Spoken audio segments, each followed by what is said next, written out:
Most welcome in this session. इस video में हम डिस्कस करेंगे मॉर्निंग शिफ्ट में कंडक्ट हुए सीटेट पेपर सेकंड के child development and pedagogy section को। क्या हमारे राइट रिस्पॉन्सेस होंगे? चलिए हम आगे डिस्कस करते हैं क्वेश्चंस को। सेक्शन का first question, dyslexia is dash condition which impacts learner ability. यहाँ पे बात हो रही अधिगम अक्षमता या डिसलेक्सिया की। एक ऐसी स्थिति है जो विद्यार्थी की क्षमता को प्रभावित करती है। पहला ऑप्शन है हमारा शारीरिक साथियों के साथ सामाजिकरण। ऑप्शन सेकंड, संवेदी शारीरिक गतिविधियों के समन्वय। थर्ड, भावनात्मक चित्र बनाने। ऑप्शन फोर्थ, तंत्रिकीय न्यूरोलॉजिकल ध्वनि प्रतीकों के चिन्हों को साथ जोड़ने। तो आपको मालूम है कि डिसलेक्सिया एक न्यूरोलॉजिकल डिसऑर्डर है, तो ऑप्शन फोर्थ हमारा यहाँ पर राइट होगा। ठीक है, neurological link sound with symbols, तंत्रिकीय न्यूरोलॉजिकल ध्वनियों को प्रतीक चिन्हों के साथ जोड़ने का। नेक्स्ट क्वेश्चन है कथन कारक का, learning from real life situation and concrete experiences gives the children multiple pathway for learning and retrieving information.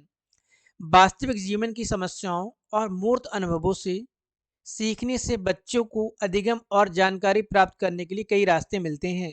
ठीक है, कारण यहाँ पर दिया है, विकास अपेक्षाकृत व्यवस्थित और अनुक्रमिक होता है। ठीक है, व्यवस्थित और अनुक्रमिक होता है। तो यहाँ पर कौन सा राइट रिस्पॉन्स होगा? तो यहाँ पर जो राइट रिस्पॉन्स हमारा होगा वो होगा थर्ड। ठीक है, यहाँ पर दोनों जो कथन है वो सत्य हैं और एक दूसरे का करेक्ट एक्सप्लेनेशन है। तो यहाँ पर ऑप्शन थर्ड हमारा यहाँ पर राइट होगा। ठीक है, थर्ड राइट होगा। ए आर दोनों सही हैं और आर ए की व्याख्या करता है, क्योंकि डेवलपमेंट एक प्रॉपर सीक्वेंस में होता है, एक प्रॉपर ऑर्डर में होता है। राइट है यहाँ पर। ठीक है, और क्या कि रियल लाइफ में जो हम जीवन में समस्याएं आती हैं, जो हमारे कॉन्क्रीट एक्सपीरियंसेस होते हैं, मूर्त अनुभव होते हैं, उनके रास्ते पे चलते हमको लाइफ में कई तरह के मल्टीपल पाथ मिलते हैं और जो हमको ठीक लगता है उसको हम वहाँ पर ऑप्ट कर लेते हैं। आगे बढ़ते हैं, क्वेश्चन नंबर नेक्स्ट हमारा। ठीक है, पाठ्य पुस्तकों और मीडिया में विभिन्न जेंडर का प्रतिनिधित्व कितना और किस तरीके से किया जाता है? जैसे महत्वपूर्ण प्रश्न पूछने से किसको प्रोत्साहन मिलेगा? Asking critical questions such as how much and in what way are various gender represent in text book and media would encourage. ठीक है, अब यहाँ पर बात हो रही है कि इसमें किसको प्रोत्साहन मिलेगा। ठीक है, तो यहाँ पर पहला है हमारा जेंडर पहचान को मजबूत करना, जेंडर भूमिका को नम्रता के साथ हतोत्साहित करना, जेंडर रूढ़ियों पर सवाल उठाना, जेंडर स्थिरता को मजबूत करना। ठीक है, तो क्वेश्चन थर्ड में हमारा ऑप्शन थर्ड राइट होगा। यहाँ पर क्वेश्चनिंग फ्रॉम जेंडर स्टीरियोटाइप के जेंडर रूढ़ियों पर सवाल उठाना, ऑप्शन थर्ड हमारा यहाँ पर राइट होगा। क्वेश्चन नंबर नेक्स्ट हमारा फोर्थ है, इंक्लूसिव क्वेश्चन के ऊपर है। ठीक है, in an inclusive classroom adaptation should be made in learning goal pedagogical strategies as well as assessment। Reason दिया गया है, the philosophy of inclusive education या inclusion advocate elimination of all the individuals differences through pedagogical approach and assessment।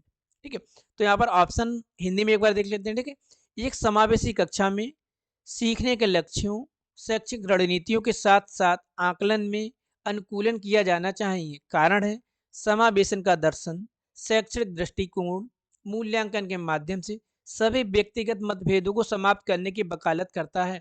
देखो, जब हम बात करते हैं इंक्लूसिव एजुकेशन में, तो वहाँ पे इंडिविजुअल डिफरेंसेस को स्वीकार किया जाता है, उनको स्थान दिया जाता है लर्निंग में, ना कि उनके व्यक्तिगत जो इंडिविजुअल डिफरेंसेस है उनको रिजेक्ट कर देना वहाँ पे। ठीक है, तो क्वेश्चन नंबर हमारा है कौन सा? फोर्थ में। ठीक है, तो फोर्थ में जो राइट रिस्पॉन्स होगा वो होगा ऑप्शन ए। ए यहाँ पर राइट रिस्पॉन्स है और आर यहाँ पर फॉल्स है। ऑप्शन ए हमारा यहाँ पर राइट रहेगा। ठीक है, क्यों? क्योंकि इंक्लूसिव क्लास की जब हम बात करते हैं तो हम वहाँ पर प्रॉपर वे में लर्निंग जो सेटअप होता है उसको रेडी करते हैं, लर्निंग ऑब्जेक्टिव हमारे वहाँ पे रहते हैं प्री डिफाइन, हम मान के चलते इन इनको हमको करना है। लेकिन अब दूसरे वाले में क्या है कि इंडिविजुअल डिफरेंसेस को एलिमिनेट करना है, एलिमिनेट नहीं करना है, उनको प्रॉपर प्लेस देना है। ठीक है, नेक्स्ट क्वेश्चन है हमारा यहाँ क्वेश्चन नंबर फिफ्थ। ठीक है, a teacher noticed that one of her student is highly distractible and has trouble paying attention during class. Which of the following strategies would in is an effective strategies in helping the student stay focused? एक शिक्षिका ने notice किया है उसके एक छात्र अत्यधिक विचलित है और कक्षा के दौरान ध्यान देने में परेशानी महसूस करता है।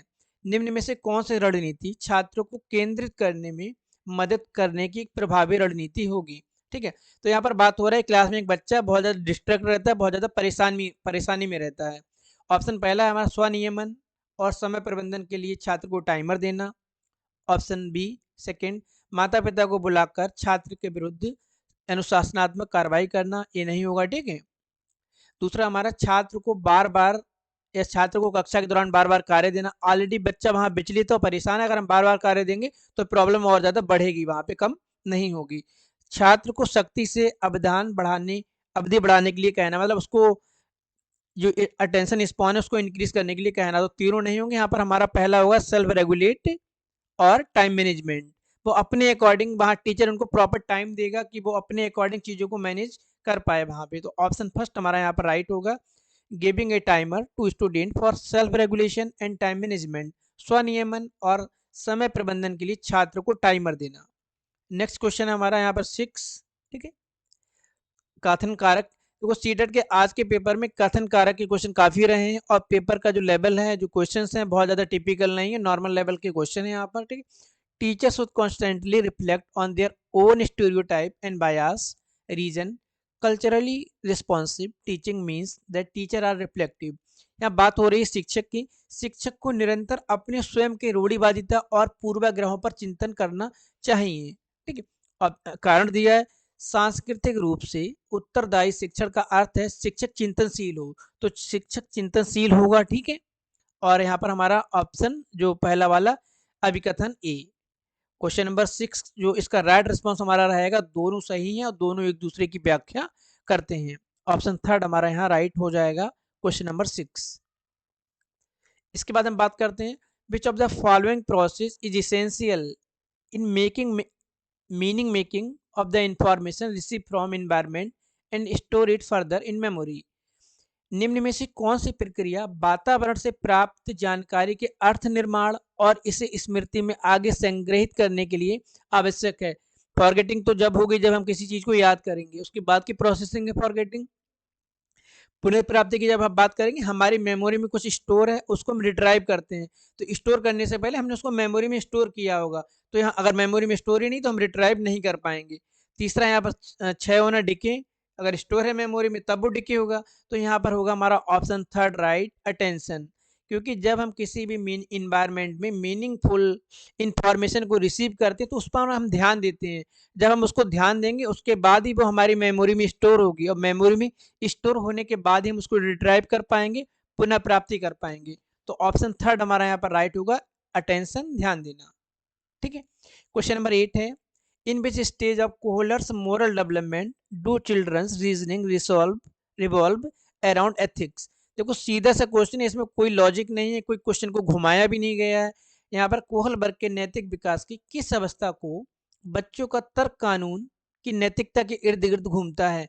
तो यहाँ पर आप सीधे आंसर लगा देंगे, कन्वेंशनली या पारंपरिक नैतिकता। ऑप्शन फोर्थ हमारा यहाँ पर राइट होगा। ठीक है, option fourth. Question number 9, which of the following is a core principle of construct based learning theory. यहाँ पर बात हो रही है संरचनावादी अधिगम का मूल सिद्धांत क्या है? पहला है हमारा ऑप्शन, छात्र अपने पर्यावरण के साथ सक्रिय संलग्नता के माध्यम से अपने ज्ञान का निर्माण करते हैं। ठीक है, अधिगम मुख्य रूप से एक निष्क्रिय प्रक्रिया है जिसमें सूचना प्राप्त करना, याद रखना शामिल है। अधिगम एक एक्टिव प्रोसेस है, ना कि निष्क्रिय प्रक्रिया है। ठीक है, छात्रों शिक्षकों के छात्रों को प्रत्यक्ष निर्देश और स्पष्ट मार्गदर्शन करना चाहिए। थर्ड फोर्थ है हमारा, अधिगम तब होता है जब छात्रों को सही से उत्तर और प्रतिपुष्टि मिलती है।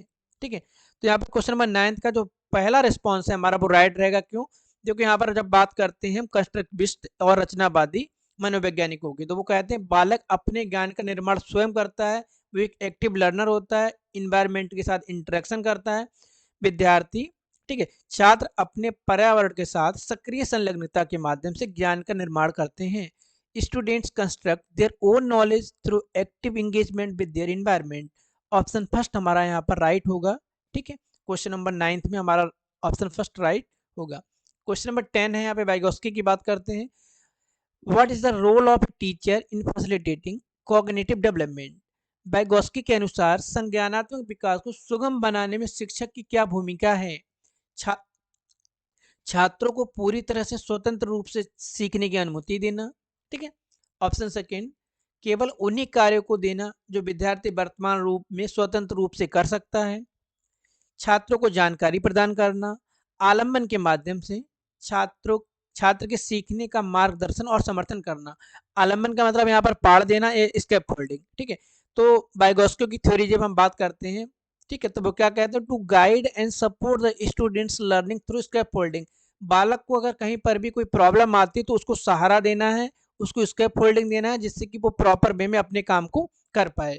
ऑप्शन फोर्थ हमारा यहाँ पर राइट होगा। आलम्बन के माध्यम से छात्र के सीखने का मार्गदर्शन करना और समर्थन करना। प्रॉपर वे में छात्र सीख रहा है, हम गाइड कर रहे हैं, अगर कहीं पर प्रॉब्लम हो रही है तो उसको हम स्कैफोल्डिंग या पाड़ देंगे वहां पे। क्वेश्चन नंबर नेक्स्ट है हमारा, क्वेश्चन नंबर 11 है हमारा, निम्न में से कौन एक समावेशी शिक्षा का उदाहरण नहीं है, समावेशी कक्षा का उदाहरण नहीं है। यहाँ पर बात हो रही है इंक्लूसिव क्लासरूम का कौन सा एग्जाम्पल नहीं है। ठीक है। पहला ऑप्शन है हमारा ऑफरिंग डिफरेंशिएटेड इंस्ट्रक्शन, विभेद निर्देश देना या विभेदित निर्देश देना। ऑप्शन सेकंड है हमारा प्रतिस्पर्धी लोकाचार को प्रोत्साहित करना, यहाँ पे बात हो रही है encouraging competitive ethos. Option third हमारा विविध दृष्टिकोण का समावेश, incorporation of diverse perspective. Option fourth है हमारा उचित समावेशन का पालन करना। ठीक है। तो यहाँ पर जो राइट रिस्पॉन्स होगा वो हमारा होगा ऑप्शन बी, ऑप्शन सेकेंड। ठीक है, इनकरेजिंग कॉम्पिटेटिव इथोस। यहाँ पर हम बच्चे के अंदर कंपटीशन की फीलिंग को डेवलप नहीं करेंगे, डेवलप करेंगे हम यहाँ पर कोऑपरेशन को या कोऑपरेटिव फीलिंग को। ठीक है। तो और यहाँ पर जब हम बात करते हैं इंक्लूसिव एजुकेशन की, तो वहाँ पे डिफरेंट बैकग्राउंड के बच्चे होते हैं, हर बच्चे का इंडिविजुअल डिफरेंसेस अलग अलग होता है, तो हम उनको जो इंस्ट्रक्शन देंगे वो हमारे डिफ्रेंशिएट करेंगे, क्योंकि हर बच्चे के लिए एक जो इंस्ट्रक्शन रहेगा वो फॉलो नहीं होगा वहाँ पे। और डिफरेंट टाइप्स के हमारे ओवरव्यूज रहते हैं, पर्सपेक्टिव रहते हैं हर बच्चे को लेकर वहाँ पे, और जो हमारा उचित समावेशन का पालन भी किया जाता है। तो हमारा ऑप्शन सेकंड यहाँ पे राइट होगा, इनकरेजिंग कॉम्पिटेटिव इथोस या प्रतिस्पर्धी लोकाचार को प्रोत्साहित करना, डिमोट करना, किसको, कंपटीशन की फीलिंग को। प्रमोट क्या करना है वहाँ पे, कोऑपरेशन या कोऑपरेटिव फीलिंग को। क्वेश्चन नंबर 12 है, an elementary school teacher can strongly influence students development of academic self self concept by। एक प्रारंभिक विद्यालय का छात्र, प्रारंभिक विद्यालय का शिक्षक, ठीक है, छात्र के शैक्षणिक आत्मसंप्रत्यय के विकास को दृढ़ता से प्रभावित कर सकता है। यहाँ पर बात हो रही है एक प्रारंभिक एलिमेंट्री स्कूल का टीचर, ठीक है, वो किसी स्टूडेंट के सेल्फ या एकेडमिक सेल्फ कॉन्सेप्ट को कैसे प्रभावित कर सकता है। पहला ऑप्शन हमारा छात्रों में स्वायत्तता और पहल को पुरस्कृत करना। ऑप्शन सेकंड विशेष छात्रों से बहुत कम उम्मीदें रखना। ऑप्शन थर्ड सभी विद्यार्थियों से बहुत कम अपेक्षाएं रखना।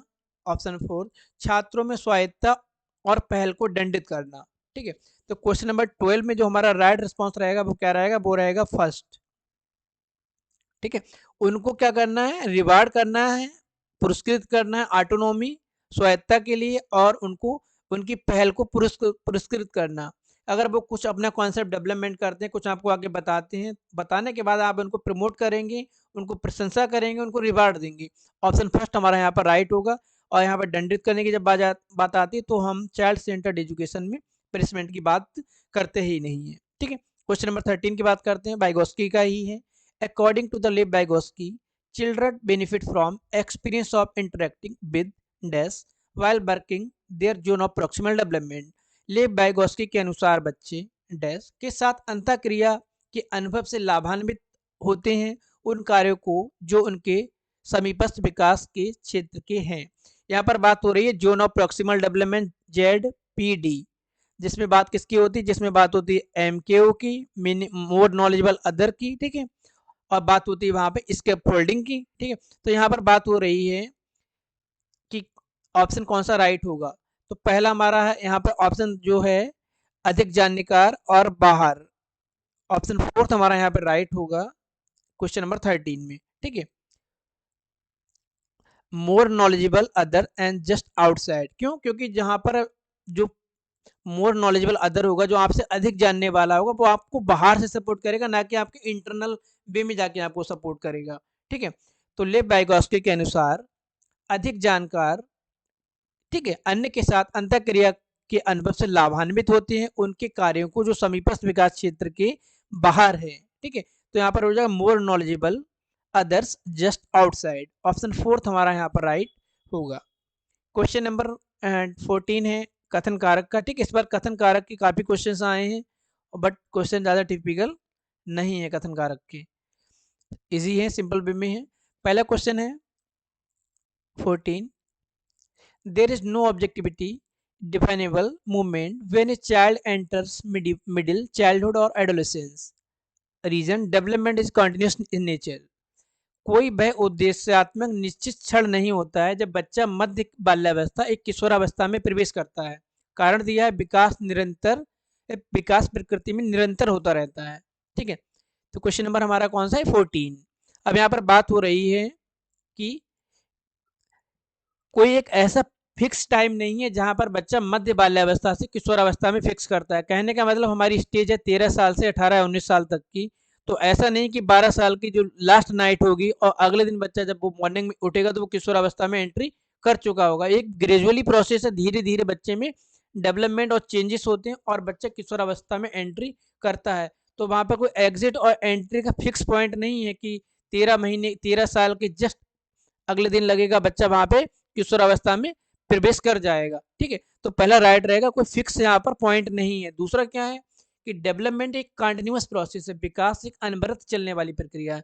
तो दोनों यहाँ पे राइट है, ऑप्शन सी हमारा यहाँ पे राइट हो जाएगा। ए आर दोनों सही है और इसकी व्याख्या करता है, ठीक है। तो यहाँ पे राइट रिस्पॉन्स हमारे क्या होंगे, राइट रिस्पॉन्स हमारे यही होंगे कि कंटिन्यूअस प्रोसेस है और कोई एक फिक्स मूवमेंट नहीं है वहां पर जहाँ पे हम चीजों को करते।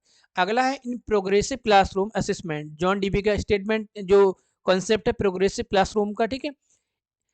एक प्रगतिशील कक्षा में आकलन होता है, योगात्मक नहीं होगा। क्यों? क्योंकि योगात्मक की बात जब होती है जब बिल्कुल फाइनल एग्जाम होता है और इसके बाद हमको रिजल्ट मिलने वाला होता है और कोई इंप्रूवमेंट पॉसिबल नहीं होते हैं। गतिशील, मानक संदर्भित और हमारा वस्तुनिष्ठ। तो यहाँ पर राइट रिस्पॉन्स रहेगा डायनामिक, ऑप्शन थर्ड जो प्रोबेबल आंसर आपका यहाँ पर होगा, ठीक है। अगला क्वेश्चन है 16, in order to address the individual differences among learner a teacher should. शिक्षार्थियों के बीच व्यक्तिगत भिन्नताओं को संबोधित करने के लिए एक शिक्षक को क्या करना चाहिए। यहाँ बात हो रही है इंडिविजुअल डिफरेंसेस की, ठीक है। पहला ऑप्शन है हमारा भिन्नताओं को मानव विविधता की प्रत्यक्ष विशेषता के रूप में मानना चाहिए। ऑप्शन सेकंड, सभी शिक्षार्थियों के लिए अनम्य और समान पाठ्यक्रम लागू करना चाहिए। ऑप्शन थर्ड, मतभेदों को एक असामान्य और एक प्रकार की कमी के रूप में देखना जाना चाहिए। गलत है, ठीक है। व्यक्तिगत भिन्नता को नजरअंदाज किया जाना चाहिए, ये भी बिल्कुल आपका रिजेक्ट यहाँ पर हो जाता है क्योंकि इंडिविजुअल डिफरेंसेस को नजरअंदाज नहीं करना है, उनको प्रमोट करना है, उनके अकॉर्डिंग ट्रीटमेंट बच्चे को देना है। और अगर इंडिविजुअल डिफरेंसेस है तो हमको कमी के रूप में नहीं स्वीकार करना है। क्यों? हमको मालूम है कि हर बच्चे की एबिलिटी अलग अलग होती है, तो इंडिविजुअल डिफरेंसेस पाए जाएंगे वहां पे।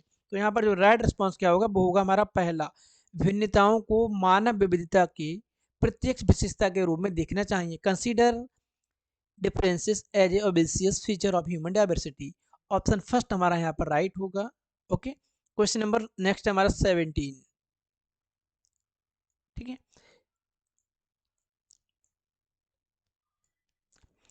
Alok shows the following behaviors: hold heads in awkward position when reading, squeezing and rubbing the eyes frequently, redness, swelling of the eyes, confusing letters, they can be symptoms of potential। यहाँ पर बात हो रही है आलोक की, एक लड़का है जो पढ़ते समय अपने शरीर को अजीब स्थिति में पकड़ता है, आंखों को बार बार मूंदता है, आंखों को रगड़ता है, आंखों में लालिमा सूजन आ जाती है, अक्षर पहचानने में भ्रम होता है। ये संभावित किसके लक्षण हो सकते हैं? स्वालीनता के नहीं है क्योंकि ऑटिज्म की जब हम बात करते हैं तो वो बच्चा अपने आप में खोया रहता है, सांसारिक माया मोह से कोई मतलब नहीं रहता है, आसपास की चीजों पर भी ध्यान नहीं देता है। संचार संबंधी बात नहीं होगी यहाँ पर, ठीक है। और यहाँ पर बात किसकी होगी? यहाँ पर बात होगी दृष्टि संबंधी।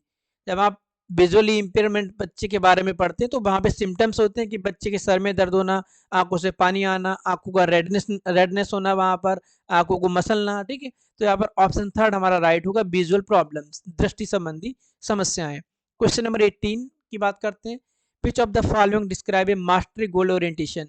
यहाँ पर बात हो रही है लक्ष्य अभिन्यास या मास्टरी लर्निंग की बात हो रही है, बच्चे को एक महारत हासिल कराना। सीटेट वाले जब हिंदी का ट्रांसलेट वर्जन करते हैं तो वो कुछ भी कर देते हैं, ठीक है। यहाँ पर बात हो रही है कंटेंट के ऊपर स्वामित्व प्रदान करना, ठीक है।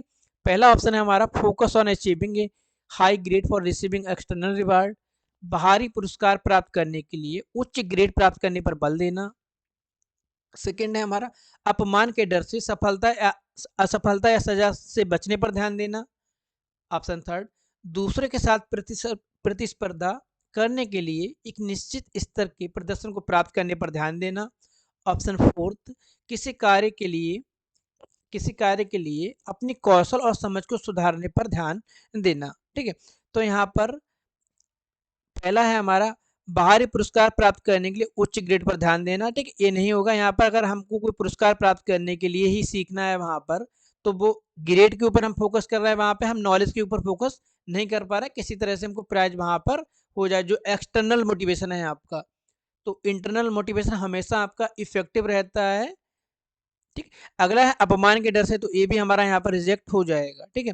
अगला है हमारा यहाँ पर दूसरों के साथ प्रतिस्पर्धा करने का, तो इसको भी हम यहाँ पर रिजेक्ट कर देंगे, ठीक है। अब क्वेश्चन नंबर फोर्थ जो ऑप्शन है, किसी कार्य के लिए अपनी कौशल और विकास समझ को सुधारने पर बल देना, focus on improving one's skill understanding the task. Option fourth यहाँ पर राइट होगा, ठीक है। नेक्स्ट क्वेश्चन नंबर 19, जीन पियाजे की बात कर लेते हैं अब यहाँ पर। According to Jean Piaget, the ability to use symbols such as letting the letter X stand for an unknown numbers develops during a dash enables children to learn. Jean पियाजे के अनुसार चिन्हों का प्रयोग की क्षमता, जैसे कि X को अज्ञात अंक के मानने की क्षमता डैश के दौरान विकसित होती है, विद्यार्थियों को डैश सीखने में सक्षम बनाती है। यहाँ पर बात हो रही है किसकी, जीन पियाजे की क्षमता को, जहां पर x फॉर एग्जांपल x बोल देते कि माना x बराबर, इस तरह के क्वेश्चन जो रहते हैं, तो ये कौन सी स्टेज की बात यहाँ पर हो रही है जीन पियाजे के क्वेश्चन में। क्वेश्चन नंबर 19 है हमारा यहाँ पर। तो यहाँ पर जो फॉर्मल ऑपरेशनल स्टेज होता है हमारा, ठीक है, कौन सा, यहाँ पर हमारा जो फॉर्मल ऑपरेशनल स्टेज होता है, तो यहाँ पर हमारा ऑप्शन फर्स्ट राइट रहेगा। क्यों? क्योंकि जब भी हम बात करते हैं अब्स्ट्रैक्ट रीजनिंग की, अब्स्ट्रैक्ट थिंकिंग की, तो वो कहाँ स्टार्ट होती है, वो स्टार्ट होती है फॉर्मल ऑपरेशनल स्टेज में, जहाँ पर हम बात कर लेते हैं मैथमेटिक्स की प्रॉब्लम्स की। तो यहाँ पर ऑप्शन ए राइट होगा हमारा, ठीक है।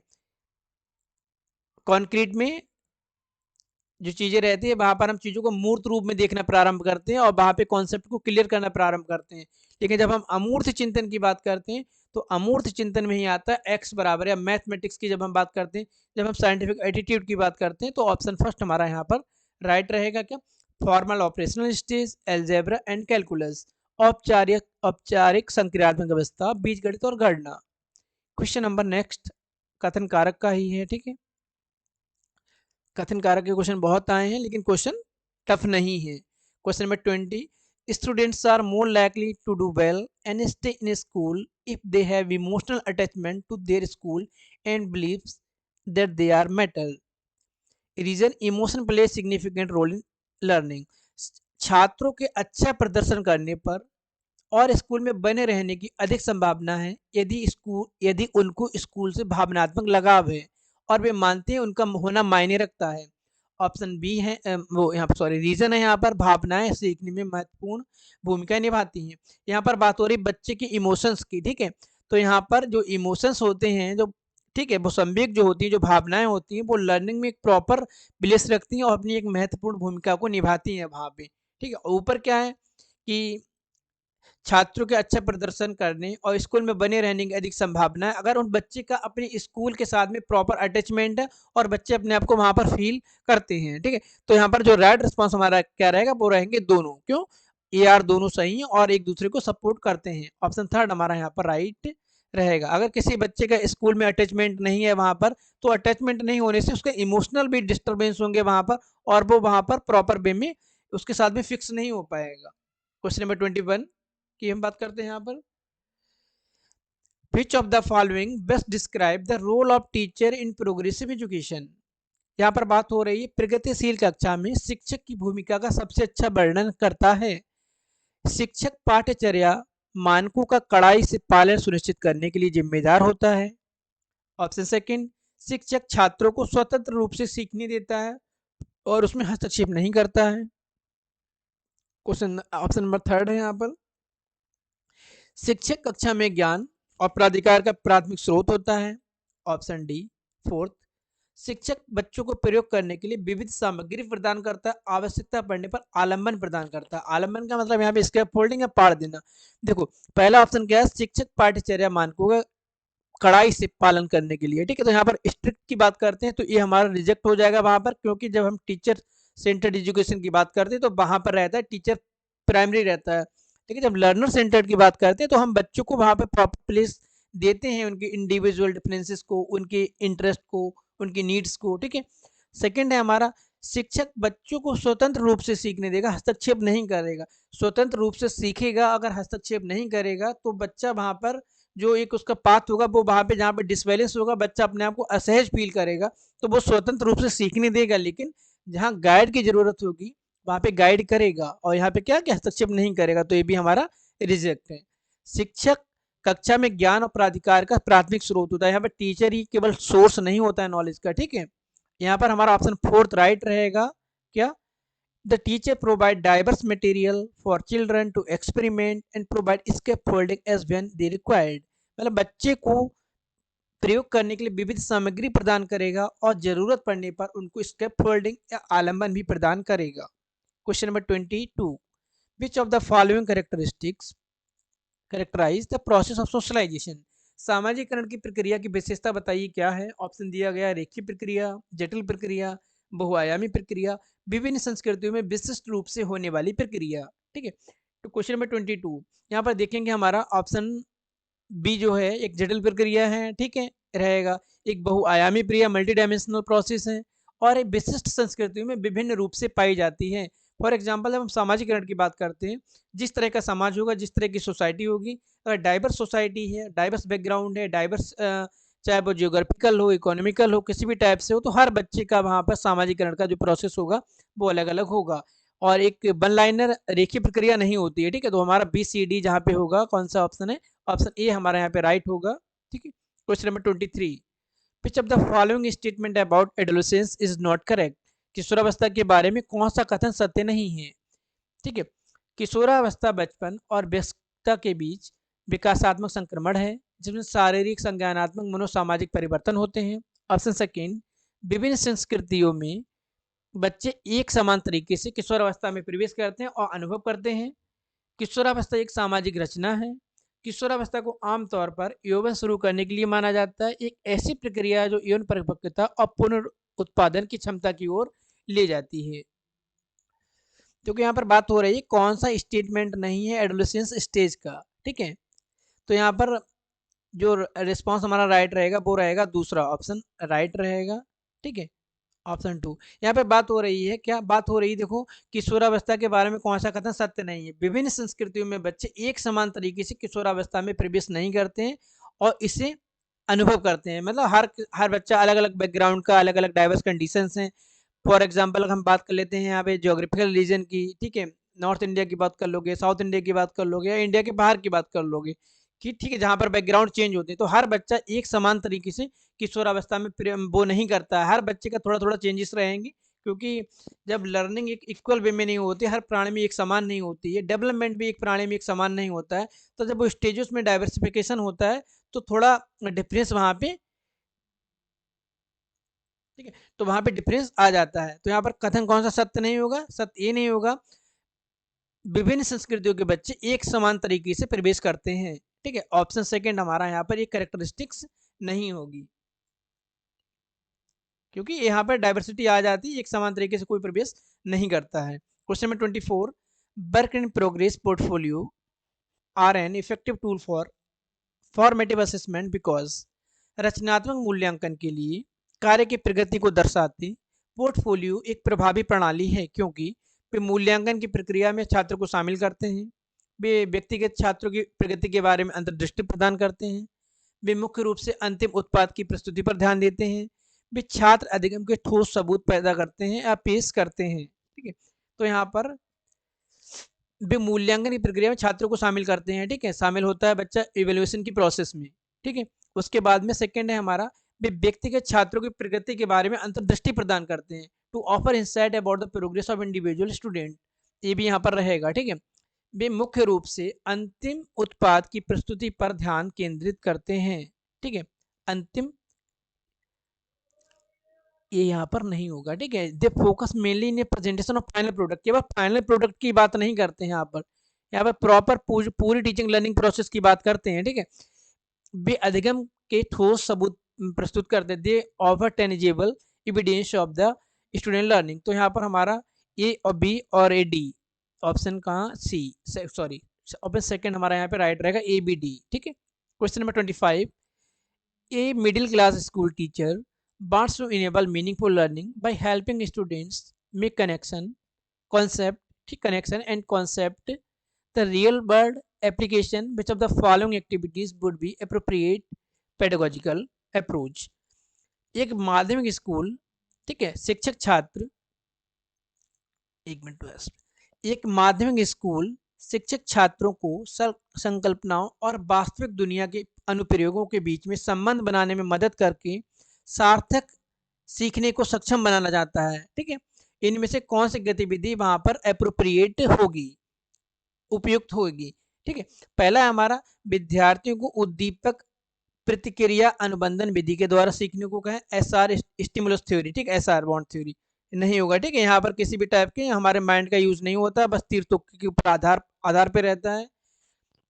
अगला हमारा छात्रों को छोटे छोटे समूह में वर्तमान मुद्दों पर शोध करने दें और उनकी निष्कर्ष कक्षा में प्रस्तुत करने को कहें। छात्रों को नियम परिभाषा याद करने को, रोल लर्निंग को प्रमोट नहीं करेंगे, हम अंडरस्टैंडिंग को प्रमोट करेंगे, रिफ्लेक्टिव लेवल की थिंकिंग को प्रमोट करेंगे। विद्यार्थियों से बहुविकल्पीय प्रश्नों वाली कार्यपत्रक पूरी करने को कहेंगे, या यहाँ पे कहेंगे वर्कशीट दी जाएगी जो कि रहेगी हमारे एमसीक्यू टाइप, उसको कंप्लीट करने के लिए। इससे भी क्या होगा वहां पर बच्चे, ठीक है। यहाँ पर हमारा जो रहेगा ऑप्शन सेकंड राइट रहेगा, option second, let the student research on the current issues in small group and present their finding to the classroom. यहाँ पर बच्चे क्या होंगे, बच्चे रियल में यहाँ पर बच्चों का जो नॉलेज होगा, जो कॉन्सेप्ट होंगे वो क्लियर होंगे और वो यूज कर पाएंगे वहां पे, ठीक है। ऑप्शन सेकंड राइट रहेगा। क्वेश्चन नंबर नेक्स्ट है हमारा 26, Sujata participate eagerly in the dance competition only because she is interested in winning the first prize of cash. यहाँ पर सुजाता नाम की लड़की है जो नृत्य प्रतियोगिता में केवल इसलिए भाग लेती है क्योंकि उसको नगद पुरस्कार मिलेगा और प्रथम पुरस्कार में रुचि रखती है। तो सुजाता यहाँ पर पुरस्कार में रुचि रखती है, ठीक है। तो जब हम एक्सटर्नल जो हमारे फैक्टर्स होते हैं, जो रिवार्ड होते हैं, तो यहाँ पर हमारा ऑप्शन फोर्थ राइट हो जाएगा, बाहरी रूप से प्रेरित, ठीक, एक्सटर्नली प्रेरित है वहां पर बच्ची, ठीक है। 26 का ऑप्शन 4 हमारा यहाँ पर राइट होगा। Question number 27, which of the following is an example of question require student to analyse information. निम्न में से कौन सा एक ऐसे प्रश्न का उदाहरण है जो छात्रों को जानकारी का विश्लेषण करने की आवश्यकता होती है। यहाँ पर ऑप्शन दिए, टू किल ए मॉकिंग बर्ड में लेखक प्रतीकवाद का उपयोग कैसे करते हैं, नायक कौन है, कथानक क्या है और विषय क्या है, ठीक है। तो क्वेश्चन नंबर हमारा है हमारा 27, ठीक है। अब यहाँ पर जब हम बात करते हैं कि उपन्यास का नायक कौन है, तो यहाँ पर नॉर्मली जब हम कहानी पढ़ते हैं तो हमको मालूम रहता है कि हमारा नायक कौन है, इसमें कोई हमको बहुत ज़्यादा एनालाइज करना नहीं होता है। कहानी स्टार्ट होती है और स्टार्ट करने के बाद ही हमको नायक अपना हीरो पता लग जाता है। उपन्यास का कथानक क्या है, थीम क्या है उसकी, तो थीम है जो नोवेल होता है वो भी हमको बहुत इजी वे में पता लग जाता है, और उपन्यास का विषय क्या, ये भी वहाँ पे प्रॉपर वे में रिवील होता है।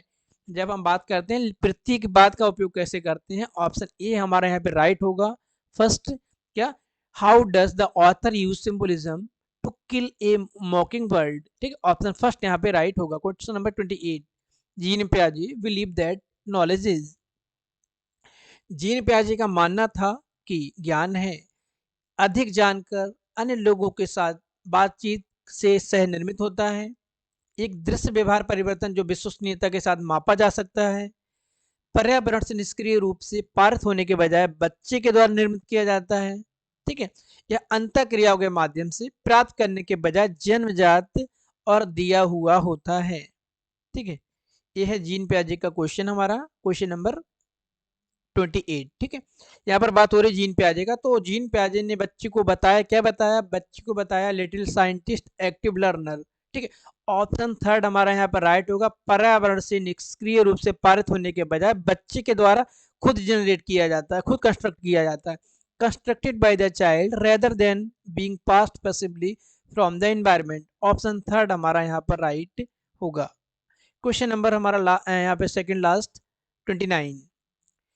The central argument of Carol Gilligan critics of Kohlberg's theory of moral development around. यहाँ पर बात हो रही कोहलबर्ग के नैतिक विकास के सिद्धांत में कैरोल गिलिगिन की आलोचना का केंद्रीय तर्क है। ये एसोसिएट है, इन्होंने भी कोहलबर्ग के साथ में यहाँ पे वर्क किया है। ठीक है, ऑप्शन दिए हैं बच्चों के अध्ययन में प्रायोगिक शोध प्रणाली का उपयोग, स्कूल जाने वाले बच्चों के लिए अध्ययन के शैक्षिक निहितार्थ, ऑप्शन थर्ड देखभाल और नैतिकता, देखभाल के नैतिकता और नारीवादी दृष्टिकोण, बच्चों की नैतिक क्षमताओं का अधिक आकलन करना। ऑप्शन थर्ड हमारा यहाँ पे राइट होगा। ठीक है, ethics of care and feminist perspective.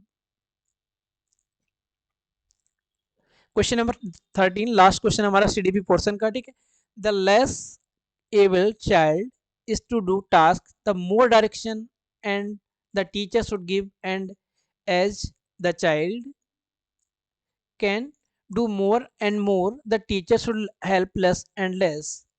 Reason हमारा यहाँ पे intelligence can not accurately measure by calculating. एक बच्चा किसी कार्य को करने में जितना सक्षम होता है, शिक्षकों को उतने ही संकेत और इशारे देने चाहिए, इशारों की आवश्यकता होती है। जैसे जैसे बच्चा अधिक से अधिक कर सकता है, शिक्षकों को कम से कम मदद करनी चाहिए।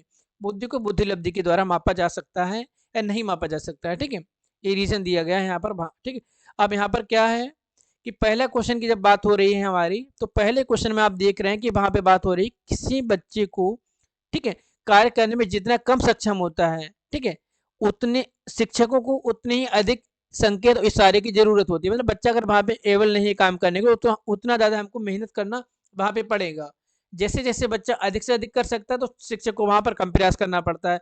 पहला राइट है। ठीक, लेकिन दूसरे के अब इसके साथ में कोई मतलब नहीं, इस क्वेश्चन का कोई कनेक्टिविटी नहीं है कि बुद्धि को बुद्धिलब्धि के द्वारा सटीक रूप से नहीं मापा जा सकता है। तो यहाँ पर क्वेश्चन नंबर 30 का जो लास्ट रिस्पॉन्स होगा हमारा, वो क्या होगा, ए आर दोनों सही हैं, लेकिन क्या है, एक दूसरे की व्याख्या नहीं करते हैं। ठीक है, ऑप्शन फोर्थ हमारा यहाँ पे राइट होगा। क्यों? क्योंकि बुद्धिलब्धि का काम क्या है, इंटेलिजेंस क्वोशिएंट का जो टेस्ट है उसका काम तो यही होता है कि वो वहां पर जो हमारी बुद्धि की गणना होगी उसको वहां पे मापेगा। लेकिन अब बुद्धिलब्धि के द्वारा जो गणना मापी जाती है, वो ऐसा नहीं कि एक्यूरेट ही है कि आपने इतना मापा इतना ही होगा। वो कंडीशन टू कंडीशन और पर्सन टू पर्सन और टेस्ट टू टेस्ट वेरी करता है वहाँ पे। तो यहाँ पर हमने डिस्कस किए सीडीपी के क्वेश्चंस को।